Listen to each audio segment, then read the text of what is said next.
بسم اللہ الرحمن الرحیم۔ پاکستانی قوم، آپ لوگوں کو مبارک ہو کہ 45 سال کے بعد انصاف کا بول بالا ہوا ہے اور ہمارے بھٹو صاحب کو انصاف ملا ہے، اور یہ فیصلہ آیا ہے کہ بھٹو صاحب کا جو قتل تھا وہ عدالتی قتل ہے اور وہ جھوٹ کی بنیاد پہ تھا اور بھٹو صاحب شہید ہیں۔ یہ ہمارے ملک کا ایک بہت بڑا المیہ ہے۔ آپ لوگ دیکھیں کہ ہمارا ملک کھڑا کہاں پہ ہے۔ یہ انصاف اور آئین کے ساتھ کتنا بڑا مذاق کیا جا رہا ہے کہ 45 سال پہلے بھٹو صاحب مجرم تھے اور ان کو سزا دلوانے والے ہیرو تھے۔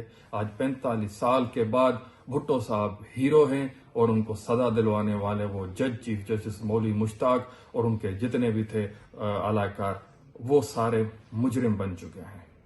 اسی طرح ہی بہت سارے فیصلے آپ نے دیکھے ہوں گے کہ سپریم کورٹ نے ایک بندے کو آزاد کر دیا جس کو ہائی کورٹ سے سزا مل چکی تھی، اور یہی آپ نے دیکھا کہ 10 سال پہلے نواز شریف اس قوم کا بہت بڑا مجرم تھا، اس کے اوپر بہت سارے کرپشن کے کیس اور اربوں روپے کی کرپشن ثابت تھی، اداروں کی نیب کی ایف آئی اے کی رپورٹیں تھی اور وہ مجرم ثابت ہو چکا تھا، اور آج 10 سال کے بعد اسی چور کو اور ان چوروں کے ٹولے کو صادق اور امین بنا کے حکومتیں پھر سونپی جا رہی ہیں۔ 5 سال پہلے خان صاحب جس مقام پہ کھڑا تھا، اب اس وقت خان صاحب کو مجرم بنانے کی، ایک ملک کے الیکٹڈ پرائم منسٹر کو مجرم بنانے کی کوشش کی جا رہی ہے۔ یہ ہمارے ملک کا آئین اور قانون ہے۔ اس وقت اگر ہمارا ملک اگر یہی انصاف اور قانون رہا تو ترقی نہیں کر سکے گا۔ اس وقت بھی انصاف کی وہی حالت ہے۔ ہمارے ملک کے آئین اور قانون بے توقیر ہو چکا ہے، کوئی اس کو ماننے کے لیے تیار نہیں ہے۔ ہماری الیکشن کمیشن بے توقیر ہو چکی ہے، تمام ادارے اپنی حیثیت اور اپنی اہمیت کھو چکے ہیں۔ اس ملک کے آئین اور قانون پہ اس کی عوام کا اعتماد نہیں رہا ہے۔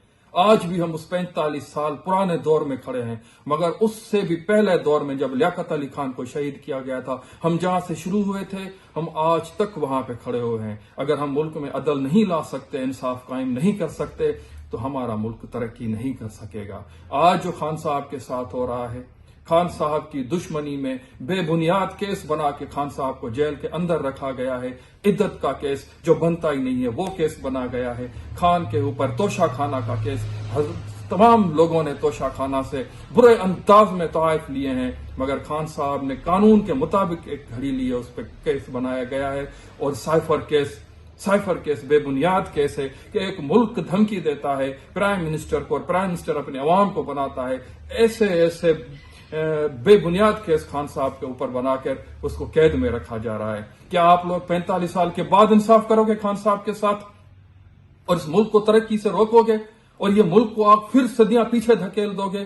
ہم ایسا نہیں چاہتے۔ ہم پاکستانی قوم چاہتے ہیں کہ آپ عقل کے نہوش کے ناخن لو اور انصاف کا بول بالا کرو۔ اپنے منصبوں پہ، جن منصبوں پہ چیف جسٹس صاحب آپ بیٹھے ہوئے ہیں، آپ مولوی مشتاق نہ بنیں، آپ اپنا کردار ادا کریں، آپ اپنے اس ادارے کو عزت بخشیں اور توقیر بخشیں اور جسٹس کی بنیاد پہ اور حق اور انصاف کی بنیاد پہ فیصلے کریں تو ہمارا ملک آگے بڑھ سکتا ہے۔ ورنہ اس وقت عوام کے اندر جو بے چینی ہے، تو یہ عوام اگر بالکل مایوس ہو چکی آپ کے اداروں سے، آپ کے جسٹس سے، آپ کے ملک سے، تو پھر جو اس ملک کے ساتھ ہوگا وہ بہت برا ہوگا، اور ہم نہیں چاہتے کہ اس ملک کو کوئی بھی کمزور کرے۔ ہم اس کو مستحکم مضبوط کرنا چاہ رہے ہیں، اور یہ کہ عمران خان ہے جس کو آپ آزاد کریں گے، ملک مستحکم بھی ہوگا اور ترقی بھی کرے گا۔ پاکستان زندہ باد۔